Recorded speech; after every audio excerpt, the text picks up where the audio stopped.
So other folk with me is Rinni, and Rinni is a technical writer influencer, and she has a very great career as a technical writer.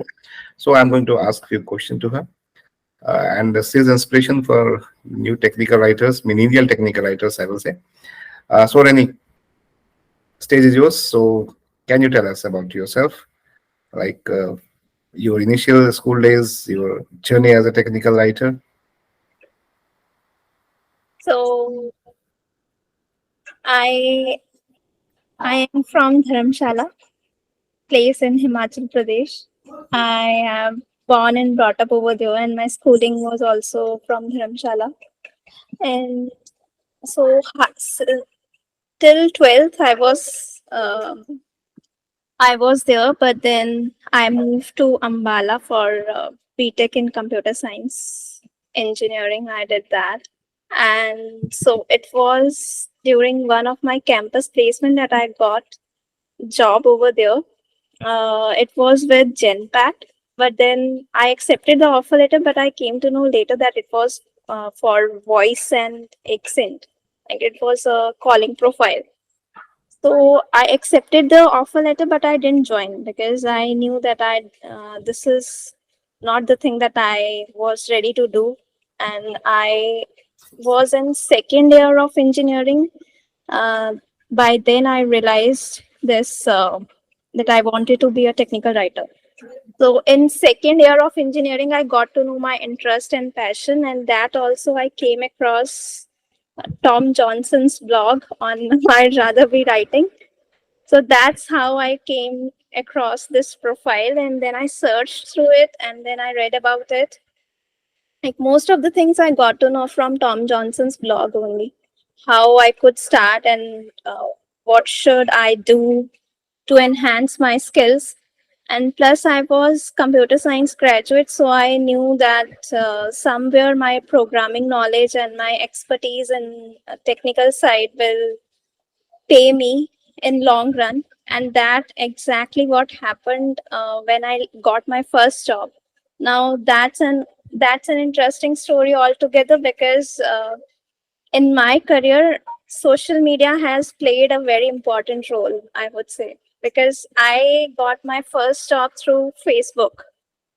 And so some people say that Facebook is a boon and it could be a bane, but for me it turned out to be a boon because I I was searching through the random pages of technical writers on Facebook, and that's where I got to know about Technical Writers of India page, Twin. That was very active at that time, and I saw some job postings over there. So it was with Intera Systems. That was my first company. And so I saw the job posting over there, but it was for senior technical. They wanted somebody with experience of 2 to 5 years. And from Twin, I got to know, I followed that page and I got to know that there is another active this group on WhatsApp of technical writers of Delhi NCR. So I joined that group, and from that group, there was some guy who told me about this opening in Intera. So by then I got to know from Twin also, but he at Twin they didn't post the complete email ID of the person who I need to forward the CV. So this guy, he told me about this opening in Intera, and he told me that you can apply over there. So my first question was, if it is for experienced folks, why would they hire me? Because at that time I was very new. Like I was a fresher, I didn't have any expertise in technical writing. So I would be counted as as somebody who has not any experience in this field, and I would be called as fresher. So why would they hire me? This was my first question to him. So he told me that no worries, you can apply, and maybe they can call you for an interview. That was his reply. So he gave me email ID of an HR of Intera Systems, and I had the CV with me prepared for technical writer. I prepared the CV at that time for I at that time I was giving interviews for content writer as well, and I gave couple of interviews in Gurgaon and then in Noida as well. So some of the companies that I was searching for content writing, I gave over there. So for technical writing also, I went in some companies of Gurgaon, but then for some reason I was not given the offer letter. And the reason is unclear because they say most of the recruiters say one thing that we will let you know later, and that later never came. So, uh, so then I uh, mailed this CV to the HR of Entera Systems, and I knew, and I wrote in that mail that I know that this opening is for senior technical writer, and I don't have an experience, and but still, if you want to consider this CV, so here it is. So I wrote this email to them, and I knew that they won't reply. But to my surprise, after 2 weeks, they replied replied to me saying that you can come down for an interview, you are shortlisted. So I went over there, and there were 6 rounds, and one was written test, and then 2 rounds were with then 3 interviews. Three of them were with the team leads over there, and after that there was a directorial interview, then there was HR interview. So in all there were 6 rounds in one day. And after all these rounds, they told me that you can go, and we will tell you about the results later. So it was nearly a month since I heard from them, but after a month, they emailed me and they said that here is your offer letter. You are selected for technical writer, and you can join. So that's how I landed. That's how I got my first job as a technical writer with company that was actually looking for senior technical writer, but ended up hiring me as a fresher. Wow, really inspiring journey. Actually, what I see here, so luck also favor a prepared mind. So from your college day, you was prepared that you have to go into technical writing, which normally I haven't seen. Normally, I have seen people accidentally come into technical writing, but you was very much prepared from your college time that you have to go into technical writing, and Right. you prepared in that direction. You join different forums, and you land up in a job in a very reputed company. In this Intera, I know Intera, many IITians are hired by Intera. So Intera Right. is a very reputed company, and you got your first career break in Intera. So that's pretty interesting. So when you get your first job, why do you think that you need a mentor, and you hired me as your mentor? So what was that reason? Okay, so that's also an interesting story altogether. So when I started my career with Intera, I was very new into this domain. I didn't know how to start, where to start.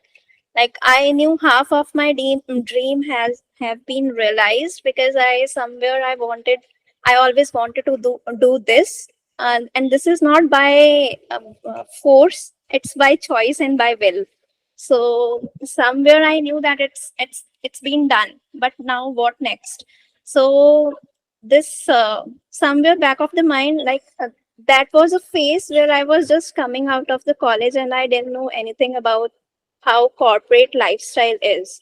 And for a fresher, it becomes very difficult because in initial days there is a kind of pressure that builds up at the back of your mind where you have to prove yourself and where you are always constantly judged by people. And by people I mean by senior folks or by your manager or by your teammates. So in that kind of scenario, you don't know what you should be doing and how you should conduct yourself, or what extra you should do in your workplace that could that could give boost to your career, and that could add as a feather in your cap as well, and in your team's cap.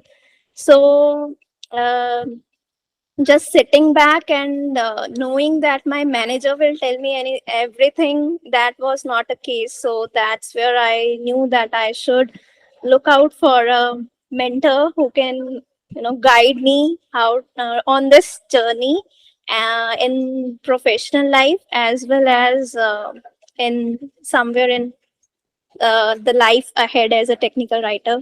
So that's where I was searching for some good institutes.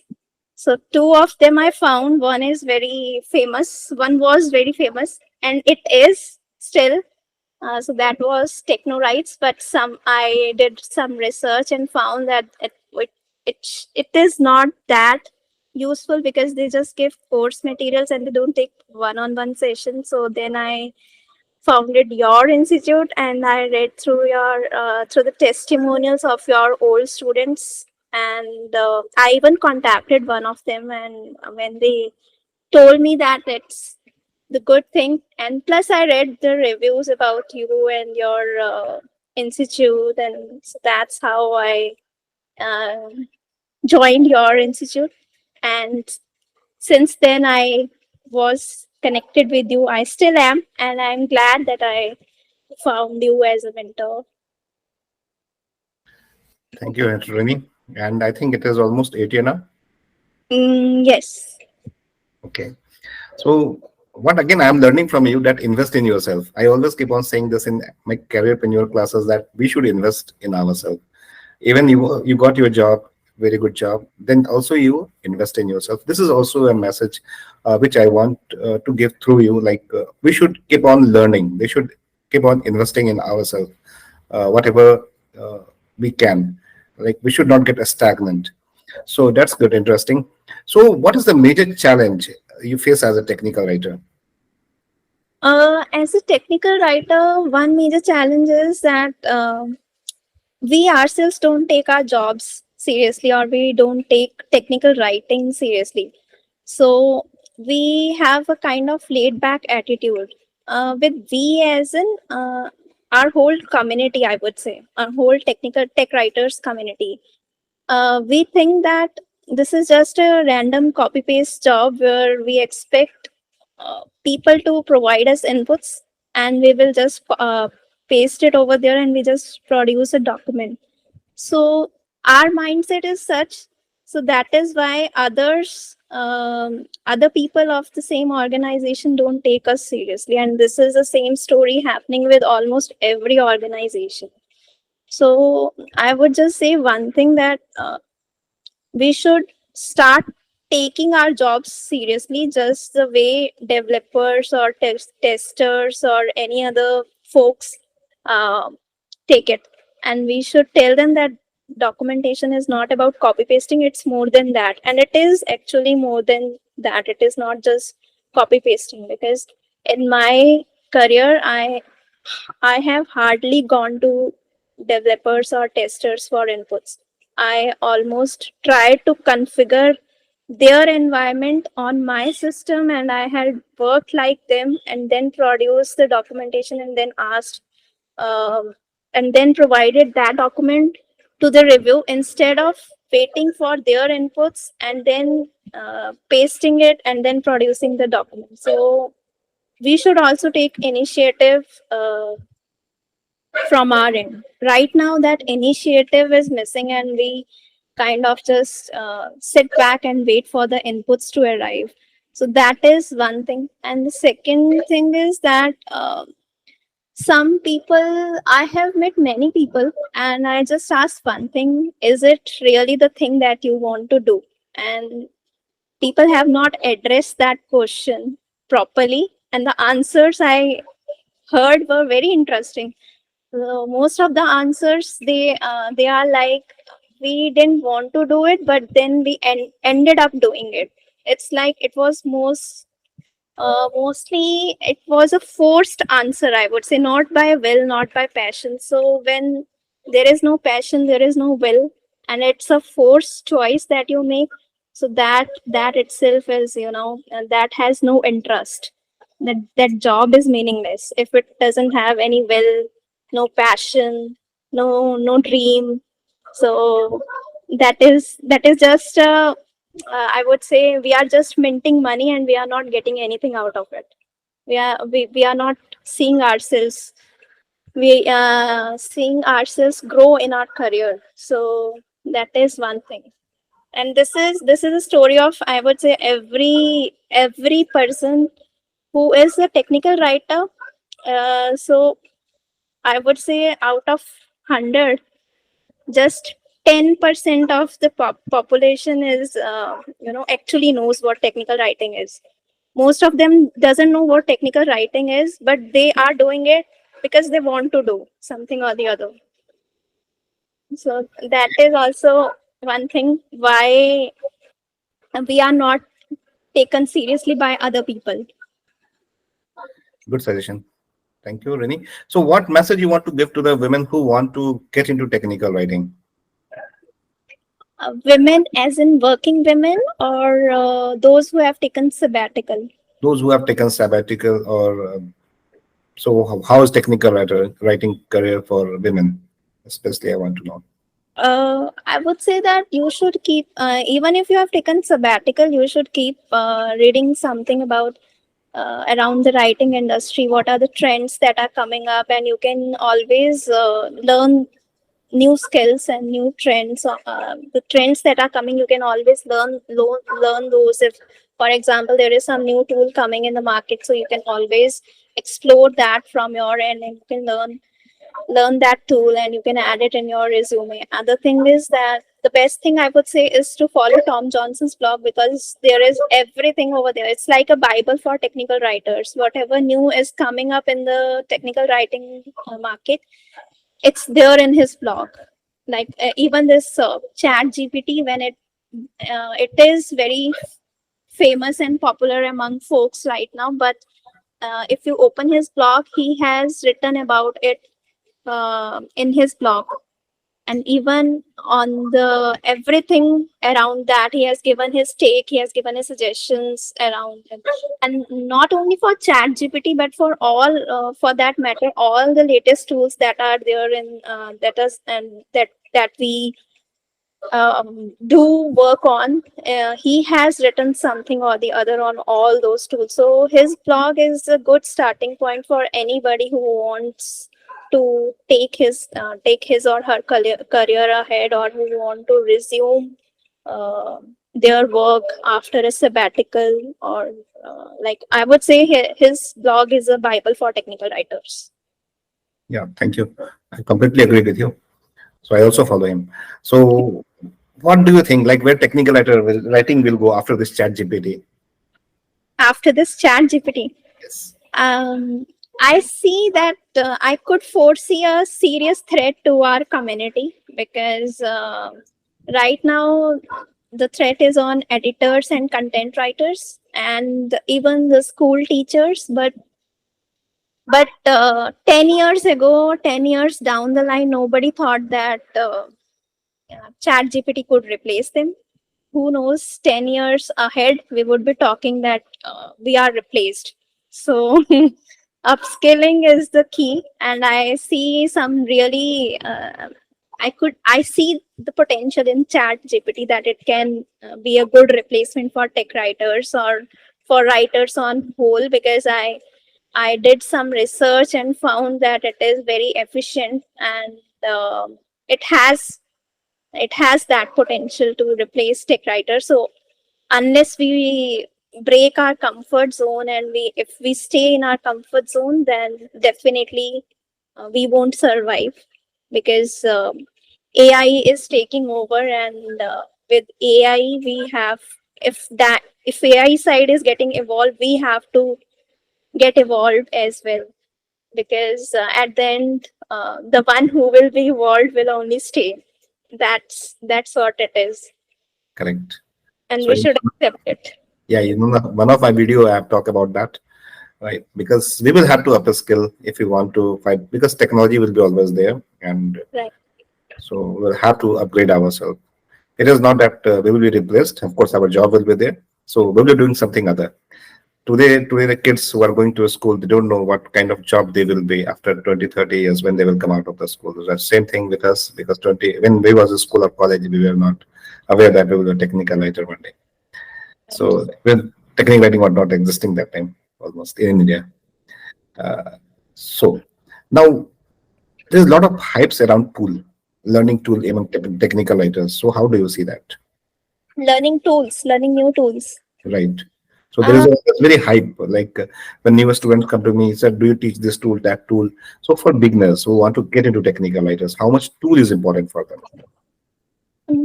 I would say tools versus writing. I would give 50% on tools, and I would say 80% on writing. So if your focus is on, I would, from tools perspective, I would say don't waste much time on learning tools, because tools you can anyway in which ways learn on your own and explore it, because we have webinars, tutorials, everything available on internet these days. So you can anyways look into them and explore, download it at your end. There are documentation available for every tool, so you can read it and you can troubleshoot it any which way. So learning tools is not easy, but learning tools is easy, but learning how to write and how to project your document from user perspective, that is not easy. That is challenging, and you should spend more time on learning those things. I would say the basis of the basis and core foundation of MSTP, that whatever is there, that should be clear, because that is something which will go long. Tools are something which are for a temporary period of time, but the core foundation of writing, that is something permanent that will stay with you forever. Tools, with tools we have one, say for example, if some organization uses RoboHealth, that that will not be the case for some other organization. They will be using some other tool. So any which ways, they will have in-house trainings. You will be getting in-house training in every organization that you will work for. They will give you trainings on tool side, on documentation tool, but the writing training, that will not be provided to you by any organization. That you have to explore on your own. And that is something which needs to be taken care, because every organization has different style of writing. If I talk about software documentation, that is different. If I talk about documentation in services company, that is entirely different. If I talk about hardware documentation, that entirely is another domain, and that is different and challenging at the same time, because you, in hardware documentation, you have to unlearn certain things and learn some new things into that industry. So if your bases of writing are clear, you can, grow and evolve anywhere, wherever you switch your job. But if you just focus on your tools, on learning tools, then I think that is not a good thing. I would say spend time on tools only which are necessarily. Like for example, if you're applying for Adobe, then definitely you should learn these Adobe suite, or the whole Adobe family. You should be aware of them. But if you are applying for companies like Google, Amazon, etc., there the chances are that they might use Adobe products and they might not use Adobe products. So that ways the focus on tools should be there, but you should not give too much focus that you end up neglecting writing. So I would say for me, writing is like 90% and tools is 10%. Okay. Thank you, Rini. Next question is that what excites you as a technical writer? What excites me as a technical writer? Okay. So, being a computer science graduate, I know that I'm good at programming, because that is somewhere giving me added advantage in my tech writing career. And since I'm passionate about writing, so I know that I can serve any organization that I will be part of, and I am already doing it, because the people and the people in if I talk about NXP also, people over here are just focusing on copying and pasting. I would say again copy paste, but I'm not doing that. I'm doing coding and everything. Whenever I get time, I look into uh, the things from design perspective. What designers are doing, and I try to find solutions around it and how we can implement it in our documentation. I always look out for the problems from the tools team perspective. Like tool is also we are using data, so I always try to ensure that my coding concepts are clear, so much so that I can help everybody in our team, and I can bring some productive sessions around that, and I'm already doing that. So that ways, uh, if you know that you have certain skills, so you should know how to apply it in your job as well, so that you can prove to be help and an added asset to your team. So that ways I would say that as a technical writer, I definitely see myself somewhere 5 or 6 years down the line. I see myself as a director of technical communication, or uh, maybe AVP or VP. I don't know, but yes, that's the long term goal. Let's see. But if I talk about advancement, then again, my uh, advancement can only happen if you are ready to break your comfort zone and move out of it, and continue to learn new skills or new things and challenge yourself, and showcase your skills, upgrade, learn, relearn, leave your raft behind. That is something which we learned, and which from InfoDev conference which happened on 2017. So I took that very seriously, and I've always applied that in my career. Like, because sometimes people ask me, why do you switch jobs often? And some people have even told me that you switch jobs so often. If we would have been the HR of certain organization, we would not have hired you. Some even told me this. So my reply was, okay, then your loss, not mine. Bec- because you tell me anybody with, I would say, close to 8 years of work experience, who had done everything in the career, who has explored every kind of domain, who has explored product based setup, who has explored service based setup, who have worked on every kind of documentation from the scratch, uh, presented everything, and worked on almost every tool that we are talking about right now. So I don't think so. You can get anybody with that experience and who has done everything. You can get, but then, uh, but I'm pretty sure and I can vouch for it that nobody has done it in this span of time. So then that is my only answer to the people who ask me, why do you switch jobs, or who asked me that if we would have been there, we would not have hired you. So that's my answer to them, and I would always suggest others also, if if you want to uh, get to some level, you have to break your comfort zone. So you have to come out of it. Otherwise, you will be there where you were when you started.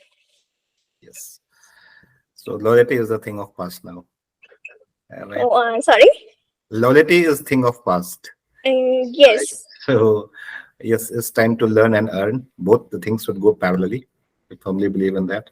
And that's why you are today aspiration of many technical writers. Many technical writers look at you and they come to me like, I want to become like a Rinni. I want to be successful like a Rinni. All my newest students, like they know Rinni, right? Because Rinni has really done good in as a technical writer. And they see you as a speaker, like you are yourself, you are a brand, right? So what you have done to become a brand? That's an interesting question.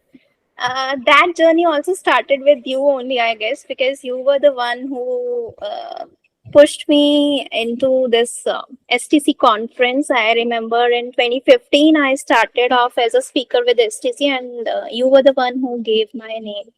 And that time, I just presented the very casual topic of journey of a technical writer. That was my first topic in STC 2015 conference, and So from there, actually, I many doors opened for me directly or indirectly, and you obviously you were one of the reason. And through you, I came across many people and who networked with me later. And in fact, from STC only, some doors opened for me to for job switch and all that, all those things, because during that time I was with Entera, I remember, and I wanted to switch my job. And so this was this STC 2015 that was happening in Delhi NCR, and we were there, you were there, and many other people were also there. So over there, two three people approached me for the resumes, and also in a way, through you, I would say some doors opened for me. And then again, my the first experience of me presiding over as a speaker in STC 2015 definitely opened many doors for me. And so that was actually a starting point, and since then there was no stopping. So even for STC 2023, which is an upcoming conference, so even for that, some people called me up and said that we want to see your paper coming. I had no plans of giving my proposal, but they called me and they said that we want to see your paper coming. And so that was itself a very big thing for me, because that all started with you, and you were the one who rolled me into that. So yes, from there, and then again, for me, it's like whatever I have earned, I think that I trusted my heart. Probably I always follow my heart. I go with my gut instinct, and at that time, I realized that I wanted to be a technical writer, and I worked in that direction. And I knew that this won't be easy, and the journey is actually not easy. And I had faced certain things in my first job, and there were many challenges, there were obstacles. At one point of time I was ready to quit, but then I kept going. And but yes, but at no point of time I never stopped learning new things, because and I knew that I didn't want to make my comfort zone anywhere. And I always took challenging roles, I would say, and I got those roles. All the challenges I got, I never I never wanted them, but somehow they came in my life. Even in professional life as well, because when I landed my first job, I got to work on this project that was entirely new. So, and I had to create the documentation from scratch. Meanwhile, I was also working on the project that was running, but I had to introduce new things in that. So, I started off with such things that helped me later in my career, and that's how I did everything that we talk about right now. So, somewhere I would say that my first company has given me enough. I would say that was a stepping point for me to, build build something more easy, comparatively easy, because that was enough for me. The things that they gave to me were enough for me to crack anything and everything uh, in the future companies. And then again, switching from product to service company again was one decision that I took. I know that people switch back, but I switched forward.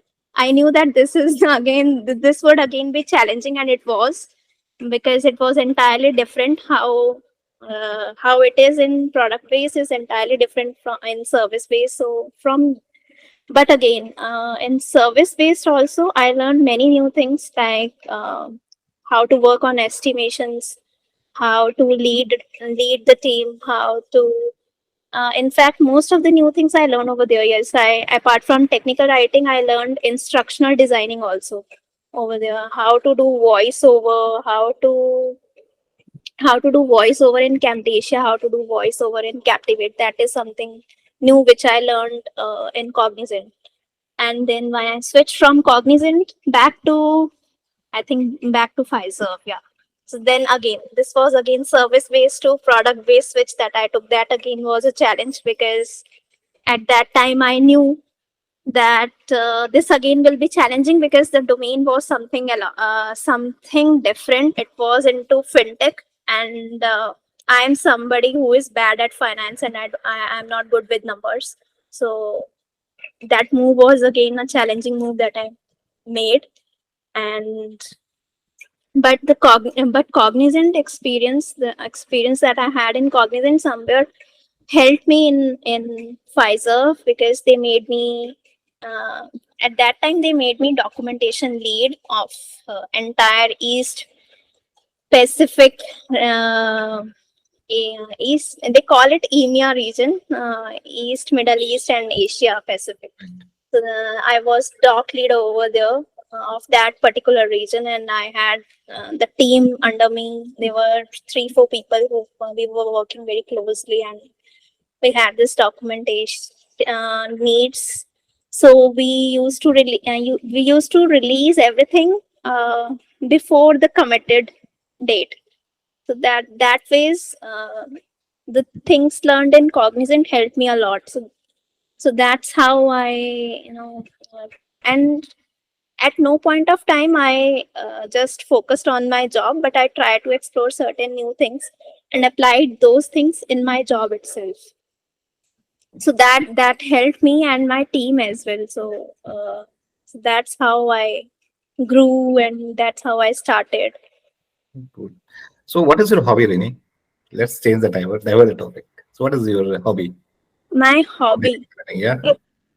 My hobby is writing, uh, writing novels, Mhm. writing about all kinds of writing. That includes novels, short stories, poems, and I visit open mic and I perform over there. Mhm. I have various meetup groups, and those are this reading and writing groups mostly, though which have meetups, and I visit uh, them. And then I have this Shairi meetups um, in NCR, and they call me. I visit over there. So we those meetups are mostly focused on famous shires and whose birthdays are lined up. So every month they have this Shairi meetup, and I visit over there. Oh, so you are a share also. Good to Yeah. know that you're this part of life. Good. So, I think you were also very active in Toastmasters Master Club. Toastmasters, yes, I was active when I was in Thales. I was active, but then when I left Thales, I was not active because I went to Pune. From Thales, I went to Pune, and in Pune there was no such no good Toastmasters group that I could join, and there was one, but then I used to feel uh, this. I used to have this FOMO of Thales Toastmaster Club, so that is also one of the reason why I didn't join any other Toastmaster group. But since till I was in Thales Toastmaster, I earned this triple crown award. This is given to somebody who has completed 3 levels of pathways, and the club under me got many awards. We were always in limelight, and when we were in Thales Toastmaster, and I was VP education of the club, and we used to have meetings, awesome meetings. We used to have many other people from district area, and so they used to visit us. We used to have speeches, every kind of things. And then again, yes, I was first runner up for areas, the speech contest that held at area level of Toastmasters. So I was first runner up over there, and our club got distinguished club award also with that. Good. Good achievements. So, before we sign off, what message you want to give to the students who want to pursue technical writing as their career? Mm, I would say the same thing that don't do it if you don't want to do it. Do it if you really want to learn it and grow in it, and not step not be in your comfort zone. So you should learn, unlearn, and relearn certain things, and always leave your raft behind is the key. I would say that this is the key. If you can get it, then you will go to places, and if you are unable to grab that key, then chat gpt will definitely replace us. So uh, that is one thing. But yes, on all seriousness, I would say that you should always try to learn new things, and you should apply those things in your job. If you can prove by any which ways that you are eager for it and you have that potential in you, then I think your manager and your team will appreciate that, and it will be helpful for you in the long run as well. Yes. So anybody who don't have a BTech degree, can they think to become technical writer? Yes, they can, because as I say, BTech is not the only requirement for to be a technical writer. If you have done BTech, that is an added advantage. But then again, it's not a constraint. I know many people who have not done BTech, but they are good technical writers, and they have done just MA in English or PhD in English, and right now they are directors or managers with some reputed companies. So yes, doing BTech is not a key to be a technical writer, but it depends that what extra you can serve. Because writing anybody can do, but what what else apart from writing is the key that you have to look for. That what skills you can choose apart from writing that you can apply to your job, and you can always prove that you are a valuable asset to any organization or team. And do you see value in investing in mentors?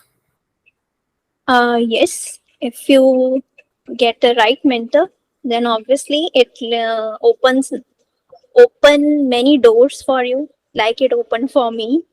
So it can open for you as well. And yes, finding right mentor is very difficult. And if you get one, then definitely your career will bloom, and you will definitely be on the right track. Because right now, finding the mentor in job or in an organization which you are working for, I would say that is tedious thing. And plus, you will have trust issues with people, right?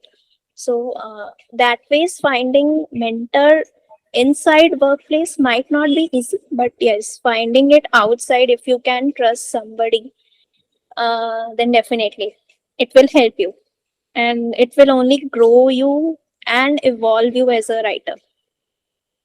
Like, to me personally, to me it has done some good things, and it is still doing. But uh,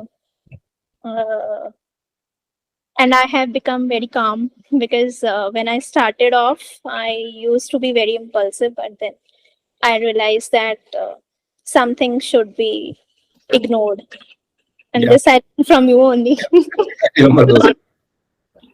So I would say finding a right mentor, yes, it helps a lot. So we can talk on and on, right? So, and I promise you that I will bring you again in this Hall of Fame conversation again for sure. Right now, signing off, and thank you, Rini, for your Okay. good suggestions and coming up, taking out your time for a busy schedule. And of course, this video is going to be inspiration for many new technical writers who want to join technical writing or who are into technical writing. and you will be always a good source of inspiration for all the technical writers to be. For more, we will talk next time. Very soon, I will bring you again in this forum and keep helping others in our inner circle. Thank you, Rini. Thank you for your time. Sure. Thank you. Bye bye. Bye.